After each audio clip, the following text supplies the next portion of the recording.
Their laughter slices through the luxurious hotel lobby, resonating like broken glass.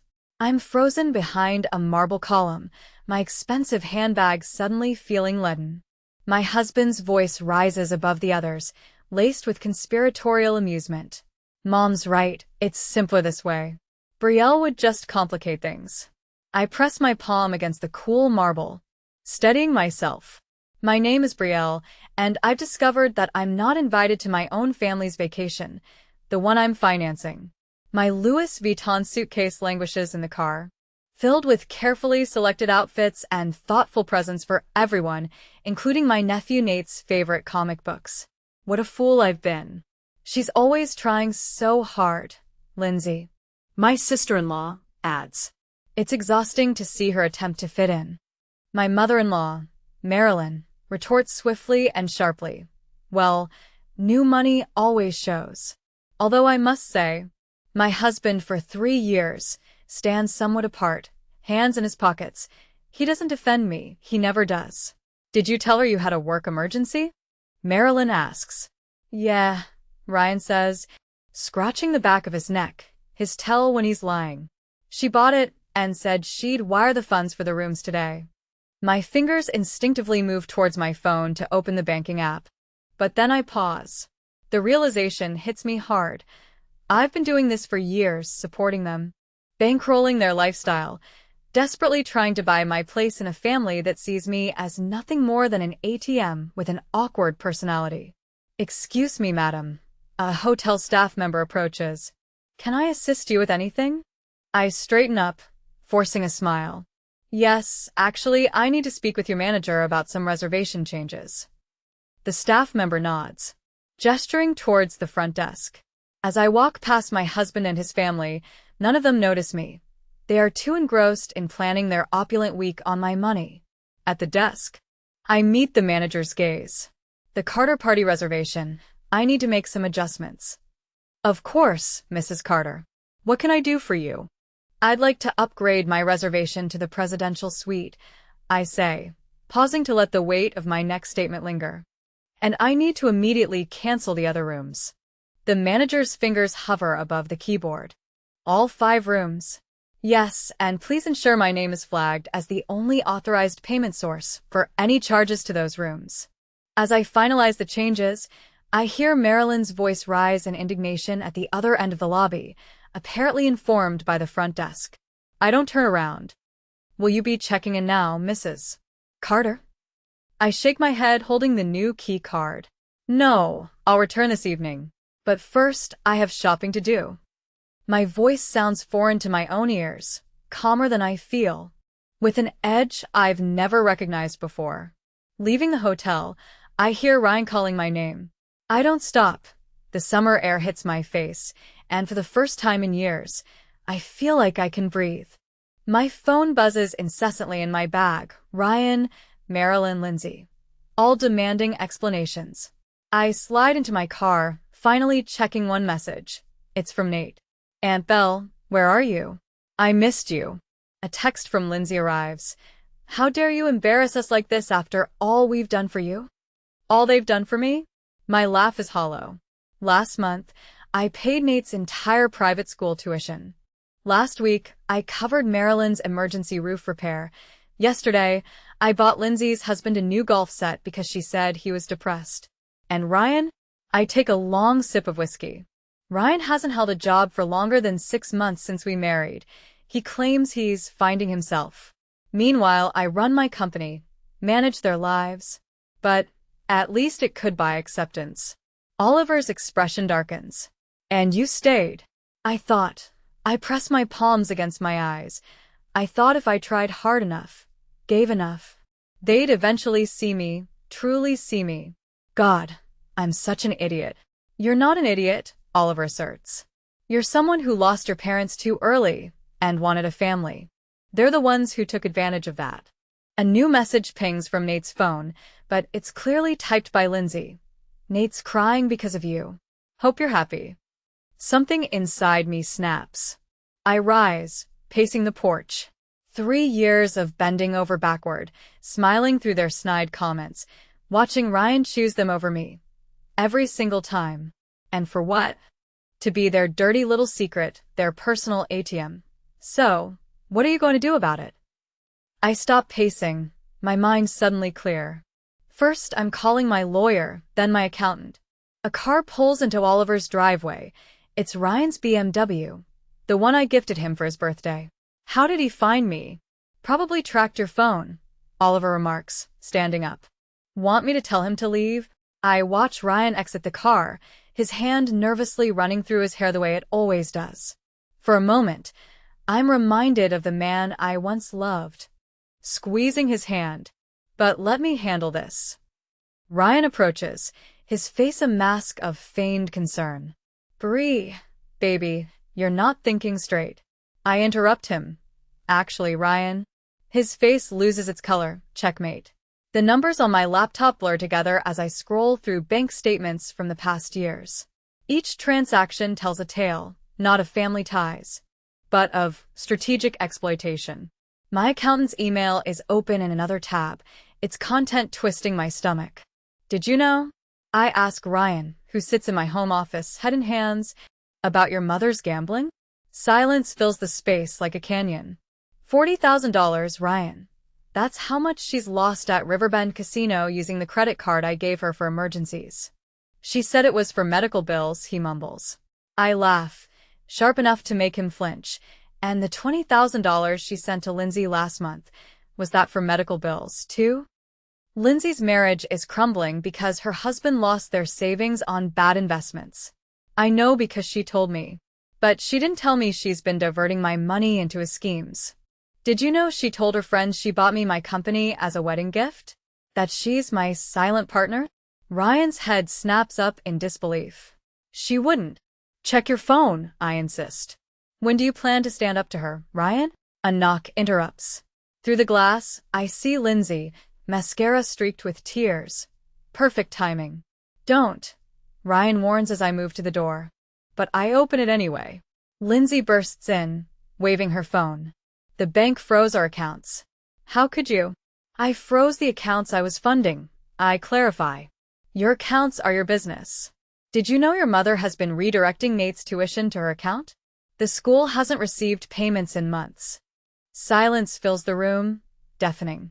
Lindsay collapses into a chair, her face ashen. Ryan stands up, knocking his chair over. That's impossible, he whispers. Mom wouldn't. The same mom. I cut in. Who tells everyone she owns my company? Who loses thousands at casinos while crying about medical bills? I turn the laptop around. Look at the transfers. As they read, my phone buzzes, Oliver again. Documents are ready. He shouldn't suffer for adult mistakes. But everything else stops now. Ryan reaches for my hand. I step back. Brie, please. We can fix this as a family. Really? I look at him. Don't make me reveal the truth about your past, dear. Family protects family. I show the message to Ryan and Lindsay. Their faces reveal whose side they'll choose. Leave, I say quietly. Both of you. Tell your mother if she wants to play with truth. I've got 3 years of receipts ready. My mother's embroidery hoop sits in my lap, threads tangled like my life. Its familiar weight grounds me in my home office amidst financial documents and divorce papers. 3 weeks have passed since the hotel, and the threads of my marriage continue unraveling. A knock startles me. Through the window, I see Nate shifting nervously, his backpack clutched to his chest. Shouldn't you be in school? Mom and Dad are fighting again, he says softly. Grandma's there, too, yelling about money. It's scary. My heart twists. I usher him in, watching him relax in my kitchen. As I make hot chocolate, he starts his homework, slipping back into our routine, as if nothing changed. Aunt Brielle? His voice is small, eyes on his math. Are you really not attending my baseball game tomorrow? The mug almost slips from my hand. Oliver's team has discovered a second mortgage on my house taken out 6 months ago using forged signatures. The money trail leads straight to Marilyn's personal account. Another text from Oliver. Police want to know if you're pressing charges. My hands shake as I type back.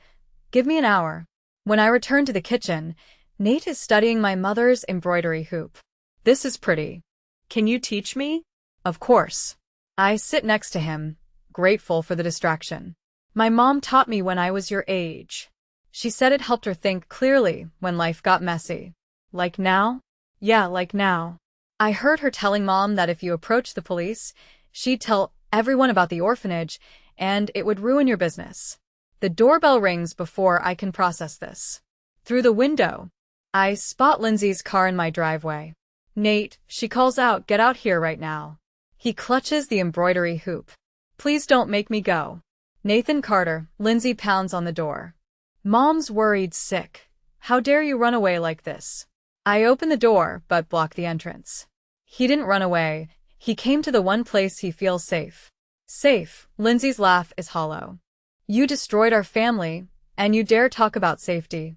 I've discovered the fraud, Lindsay, the second mortgage, the forged documents. I watch her face turn pale. Did you know about that too? Mom said it was temporary, just until Dad's investments paid off. Stop, I raise my hand, just stop. I'm done with the lies. I turn to Nate, who's watching us with wide eyes. Buddy. They're using Nate as a pawn. I trace my mother's stitches with my finger, and now Marilyn's threatening to expose my background if I go to the police. She's bluffing. Your company's success has nothing to do with where you come from. Maybe not. I take a deep breath, but I need to end this my way. What are you thinking? I look at the embroidery hoop, at the intricate pattern my mother created one stitch at a time. I'm thinking it's time to stop protecting people who never tried to protect me or Nate.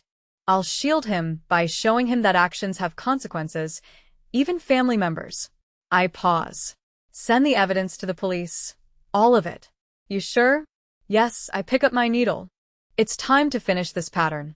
The police statement lies and signed on my desk when Ryan arrives at my door, holding a bouquet of roses and wearing his most apologetic smile. Happy birthday, baby. Let me take you to dinner. I nearly laugh at the absurdity. My 33rd birthday, and he remembers it only after his mother's arrest, makes the local news. The roses are nice, I say, not opening the door fully. Did your mother pay for them with my credit card too? His smile falters. Brie, please, Mom's lawyer says if you drop the charges. Stop, I hold up my hand, just stop. It's your birthday. Let me make this right. He pulls out a hotel reservation confirmation. I booked us the presidential suite at the Grand. Just us this time, no family drama. The same hotel where this all started. My phone buzzes with another message from Marilyn's lawyer, doubtless trying to negotiate. I've received 15 calls today alone. Come on, Ryan pleads. Remember our first anniversary there, how perfect it was. I do remember. I also recall finding out later he had invited his mother to join us for dinner that night, which I narrowly avoided as she had a last-minute spa appointment, paid for with my card, of course. Your mother's facing fraud charges, Ryan, real ones with real consequences. She made a mistake. We all did, but we're family. Family, I say, scrolling through messages on my phone. You've taken everything. I reclaimed what was mine. My voice steady now. There's a difference. He steps closer, his cologne familiar and dangerous. One dinner, let me explain everything. Before I can respond, a car pulls into my driveway. Oliver. He steps out holding a manila envelope, his face grim. Perfect timing, I say, stepping back from Ryan. Come in, Oliver. Ryan's expression darkens. Him, really on our birthday dinner night? Your mother's birthday gift arrived early, Oliver says, handing me the envelope. Thought you should see it right away. Inside are screenshots from a private investigator, photos of my childhood foster homes, medical records, court documents detailing my parents' deaths, all annotated in Marilyn's elegant handwriting. Too traumatized for business leadership, history of family instability, potential PR nightmare. She planned to send these to your shareholders next week, Oliver explains, along with some creative interpretations of your company's financials. Ryan grabs the papers. She wouldn't. She was just protecting herself. From what? I ask quietly. From the orphan who gave her everything she asked for, who funded her lifestyle, who tried so desperately to be the daughter she wanted. If you just drop the charges. Get out. The words come easily now. Both of you. Oliver raises an eyebrow but nods in understanding as he leaves. Ryan makes one last attempt. The hotel reservation, our anniversary suite. It's as empty as every promise you've ever made. I hand him back the roses. Give these to your mother. I'm sure she'll appreciate them. I signed the divorce papers this morning, reflecting on how Bree will value the gesture, especially since she likely funded them. Closing the door on his objections, I let his footsteps fade away. My phone buzzes again. It's Nate wishing me a happy birthday from afar because he can't visit, accompanied by a crayon drawing of us smiling together, labeled with shaky letters, "Real family." This simple artwork prompts me to glance at my mother's embroidery next to Marilyn's investigation notes. It's been 3 years of futile efforts to mend a family already fractured. I look at the unsigned police report, contemplating its poetic nature.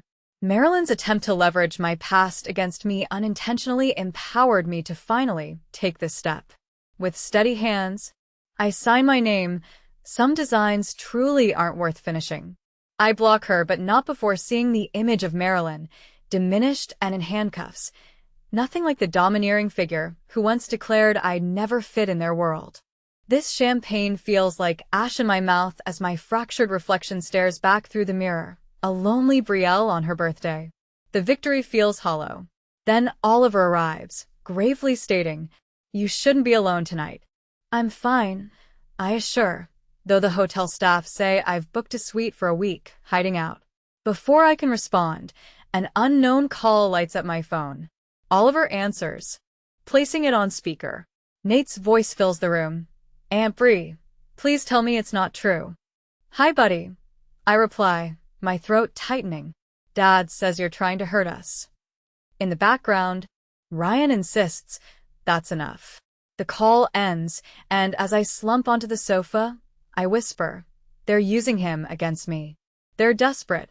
And I momentarily consider dropping the charges for Nate's sake, but immediately detest the thought. Look at this opulence, this untouched dinner. It's ridiculous, Brielle. Another knock, the manager, uncomfortable, mentions a scene in the lobby with Ryan and his family demanding to see me. I follow him to the security screens, observing Ryan, Lindsay, and cousins with their grotesque parody of a birthday party. They're accusing me of mental instability using my foster care records, released by Marilyn's lawyer. Oliver shows me the trending local news. I'm portrayed as a vengeful orphan. Everything I guarded is unraveling.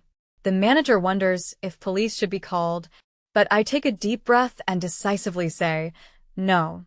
Oliver advises against letting them manipulate me, but I'm already heading to the elevator. I see my mother's enduring strength in my reflection. "What are you doing?" Oliver queries as he follows. "Finishing this my way," I assert, stepping into the lobby. My husband and his family, ready to cast me as a villain or victim, await with forced concern. Yet they've overlooked what I learned long ago, changed the game entirely. As I exit, I recall my mother's wisdom. Sometimes you must destroy to rebuild something genuine. Silence envelopes the lobby as I approach. Ryan plays the concerned spouse. "Bree, we're here to help." "Like you help yourself to my company's credit line?" I retort. "Or, like your mother helped herself to a second mortgage on my house." Lindsay clutches her pearls. "You're making a scene." "A scene?" I counter to the crowd. "Your mother's antics at the country club, her claims of building my company, the forged bank documents, those are scenes." Ryan seizes my arm. "You're having another episode." I pull away, warning. I continue unwaveringly. Is how they exploited my company's success, depleting its resources while ridiculing its creator. Lindsay vehemently denies planning vacations with my money as she shrieks, "That's not true. We loved you." I calmly take out my phone, ready to play the recording from this lobby 3 weeks ago, where they laughed about excluding me. Or perhaps they'd prefer I show the bank statements revealing where my funds actually went. As Ryan goes pale, he pleads, "Bree, please consider Mom." I sharply retort, "Your mother was more than self-serving when she forged my signature, plotting to tarnish my reputation with childhood records." Suddenly, a new voice interrupts the tension. "Is that true, Dad?" Nate pushes through the crowd, his baseball uniform dusty from practice, his eyes filled with questions. "Nate, go wait in the car," Lindsay starts, but Nate stands firm. "Is Grandma in jail for stealing from Aunt Belle?" The silence is overwhelming. Ryan glances helplessly between his nephew and me, caught in his web of lies. "They didn't just steal money, Nate." I begin softly.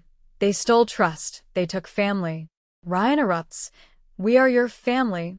Everything we did because you needed us. You were alone, damaged." I was never damaged. I step closer, holding his gaze. I was strong enough to survive loss, strong enough to build something from nothing. The real damage is what you did to hide your inadequacies. Lindsay lunges forward, her hand poised to slap me, but Oliver catches her wrist as the spectators gasp. "It's over," I declare for all to hear. The fraud charges stand. The divorce proceeds. "End this." I gesture to their gathering, their facade. "This ends now." Ryan warns, "You'll regret this, when everyone knows your story." I laugh, feeling liberated. My story is that I survived. I thrived, and I'm strong enough now to walk away from those who never deserved me. I turn to Nate, who watches with tears. "Your baseball game tomorrow. I'll be there front row." The baseball field bustles with weekend energy as I settle in the front row. Parents grip coffee cups, cheer cards waving, oblivious or indifferent to yesterday's hotel drama. Focusing on Nate stepping up to bat, stance perfect from our summer practice, are more important than revenge. The pitch is rapid, but he's ready. The satisfying crack of bat meeting ball echoes as he runs, something falling from his pocket. Later, when the crowd disperses and his team celebrates, I find it near home plate. A folded piece of paper with my name. "He wanted you to have that." Lindsay approaches, looking different, diminished without designer armor. "He wrote it the night Mom was arrested." I carefully open the note, penned in a child's careful script. "Dear Aunt Brielle, thank you for teaching me that family isn't about money. Mom says we can't be family anymore. But she also said sometimes lying is okay, so I don't believe her. Can you still teach me to make pictures with thread? Love, Nate." Beneath his words, a drawing of us at my embroidery table. Remembering its absence, pawn the previous month. Everything's unraveling. Mom facing jail, Ryan's drinking, my marriage. She trails off. I don't know how to fix it. Maybe some things can't be fixed, I suggest. Maybe they're meant to be rebuilt. For the first time since the hotel, she meets my gaze. "I'm sorry," she says, "not just for the money or the lies. For forgetting who you truly were beneath all we wanted from you." I bring out my mother's embroidery hoop, now always in my bag. My mom used to say about embroidery, "The back of the pattern reveals truth. All the knots and tangles that create beauty on the surface. You can't have one without the other." Nate races over as I tuck away the hoop. "Did you see my hit?" "Wouldn't have missed it for anything," I assure, noticing his nervous glance at his mother. "Can I still come over sometimes?" Before Lindsay answers, I produce bright threads from my bag, inviting them both to join me in an embroidery class I'm starting on Saturdays at the community center.